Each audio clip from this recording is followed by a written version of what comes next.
very cruel what happened start of the year. You're in the middle of pre-season and you pick up a knee injury which puts you out for months. It must be great to be back in the field again. Yeah, obviously it's been a long 7.5 months for me rehabbing away on my own, but yeah, obviously as you said, it's great to be back, and nice to get a few minutes for Lansdowne a couple of weeks ago, and then with the Leinster Rays, they had a great comeback last weekend, so it was good, really good to be back. Yeah. Was it particularly frustrating because, you know, tail end of last season you're getting a bit of game time? It seems like this year was going to be a year for you to kick on, and then to get the injury in Perpignan must have been very frustrating. Yeah, I would have set big goals for this year. I kind of had my breakthrough season last season, and it went pretty well, so I was kind of targeting this year as a year to kind of break into the squad and maybe give Leo some headaches, but obviously it wasn't to be, and injuries are part and parcel of the game, so I just have to get on with it now, and I put the head down. The rehab went pretty well.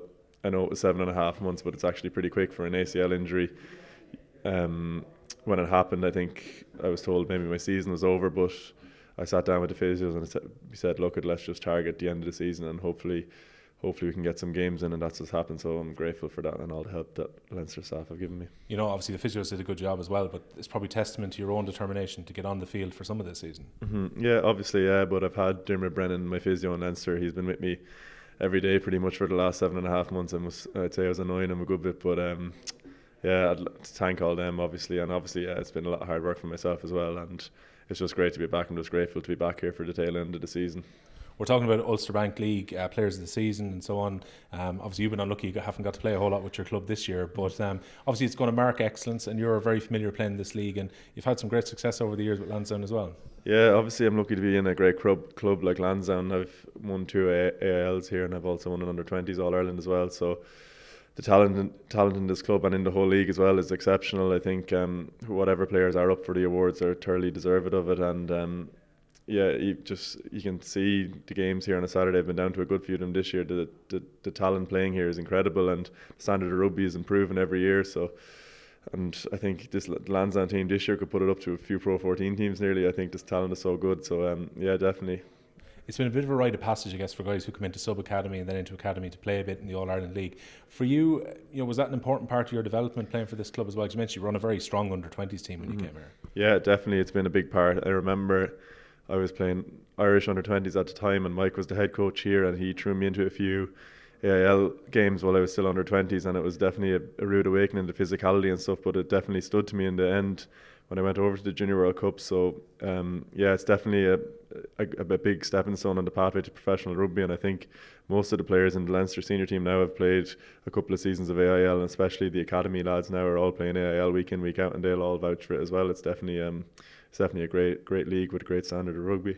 As I recall, at a Junior Rugby World Cup you were going quite well and you hurt your hand. Yeah, we were doing pretty well. I was actually with Lukey on the same team out in France, and we were going pretty well, and I think it was the second game against Fiji. I actually wasn't supposed to play the game, but they had no other goal kicker in the team, so I actually had to start the game. So yeah, obviously frustrating. I broke my hand in the first half. I didn't realise till after the game it was broken, but I begged Mike to keep me on and play me, but he said no, the surgery had to have the surgery. So yeah, it was frustrating, all right, but yeah.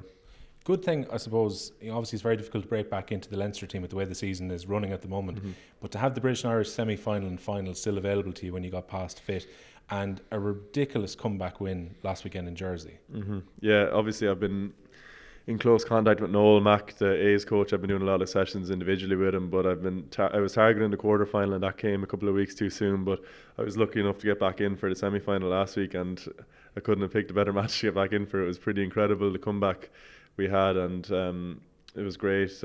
Ball shown by Kieran Frawley at the end, kick conversion from the touchline, and I don't think anyone in the stadium believed we scored 21 points in 7 minutes. I don't think it's been done before by any team, but yeah, it was great to be involved, and it's nice to be back pulling on a blue jersey again. It's been too long without it, so it was great to be back. We're chatting to Gervin Dempsey a couple of weeks ago at UCD, and he was saying that the A's doing well this year has been quite important, because obviously with international duty there's been gaps in the team and opportunities have been afforded, and he was saying obviously the A team going well has given them a few selection options this year. Yeah, definitely. You see a lot of the young lads getting capped this year, the likes of Frawley coming in. He's done great on his few caps. Conor O'Brien as well has done really well, and Will Connors as well. There's a good few of that A squad have really stepped up now, and have put their name in the hat for selection options in the Pro 14 and Champions Cup. And as well in training as well, the A team usually train against the seniors, and I think Leo even said it today, the standard of the opposition in training has improved greatly over the last few weeks, and that's obviously a great help to the BNI team and the BNI coaching staff as well. I'm sure May the 12th you'd like to be in Bilbao. Most likely you're going to be in Ealing though. Yeah, it's a bit annoying, all right, the 2 games that fell on the same day, but look at we're going for three trophies in Leinster this year: the BNI, the Pro 14, and obviously the big one in Bilbao. And whatever team is sent to, whichever will be going there to do a job, and hopefully I'll be involved in one of them and get my chance to play again in a Leinster jersey. So hopefully it'll go well. You mentioned coming back into training. It must be a fantastic feeling in the camp at the moment. You're given those 3 trophies are all alive, particularly the 2 big ones with the first team. Yeah, obviously it's been great to get back, and I think that was a big driver for me during my rehab, seeing how well the team was doing, seeing they're in with a chance of winning trophies at the end of the year. You just want to be part of that somehow, and I really wanted to get back training with the lads just so I could feel a bit more part of it when the trophies do come, hopefully. And yeah, it's nice to be back now, and obviously the 3 teams are going pretty well.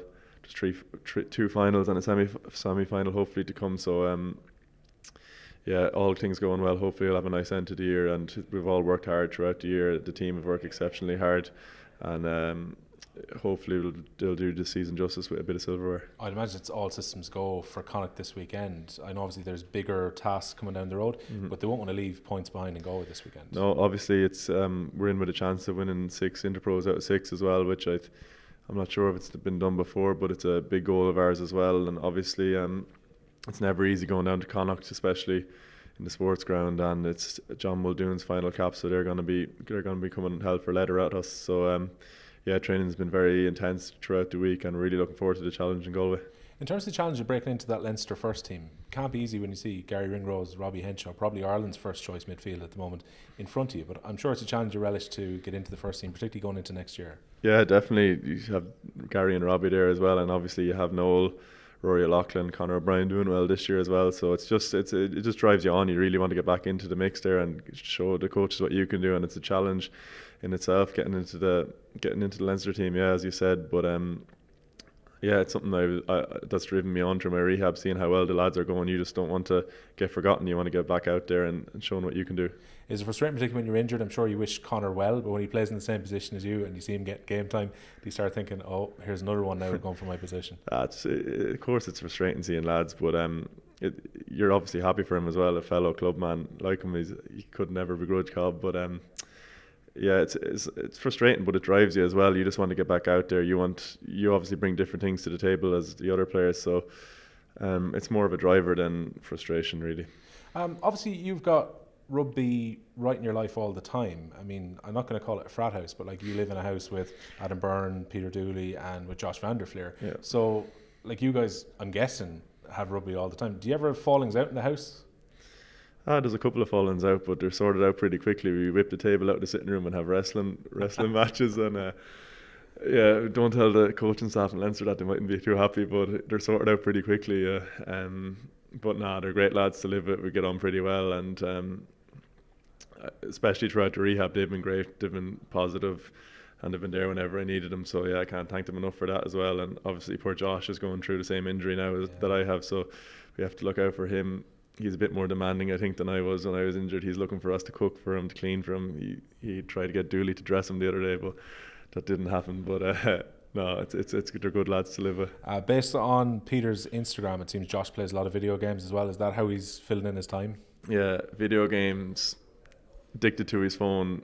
He's been on Tinder recently trying to find a girlfriend. Right. That's been his main goal since he got injured, to try to find a girlfriend. His dad even tried to get us on the case as well, but it's not going too well. But I'm sure any single ladies out there might be.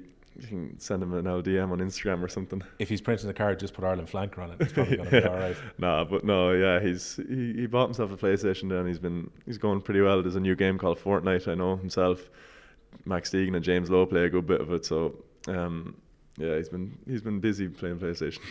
We've always been talking about the British and Irish Cup, as being a big goal for you. In terms of that, are you hoping maybe to get some time with the first team before the end of the season, or is just the nature of what they're at makes that difficult? No, obviously I'd love to get time with the first team as well, but I'd love to also, I need to get involved with the BNI team as well. It's not an easy team to get into when they're winning as well, so I'll just do my best as I can, and I'll do whatever I can in training, and hopefully maybe I might get an opportunity before the end of the year, whether it be with the B&I team or with the senior team. I'd just love to pull on the blue jersey again. Because it is a golden period for Leinster, and you look just how stacked it is at the moment, you know, across multiple positions. It's probably never been more difficult to get into that team. Yeah, it's obviously a challenge to get into it when they're doing so well, but as I said before, that was a big driver for me throughout the rehab, seeing how well they've been doing, and you just want to be part of it, and it drives you on to train harder, to train better, and just to get involved in that team. And I think everyone is going for the same goal. They all want to wear that jersey in Bilbao in the Pro 14 semi-finals and even in the B&I final. So that drives the standard of training up, and I think it's been a win-win situation for Leinster. Well, Tom, look, it's great to see you back on the pitch, and the very best luck getting ready for Ealing at the end of this campaign as well. Perfect, thanks very much. Thanks a million for watching. If you want to subscribe, well, there's the button right there. If you want to see more videos, hit that down there.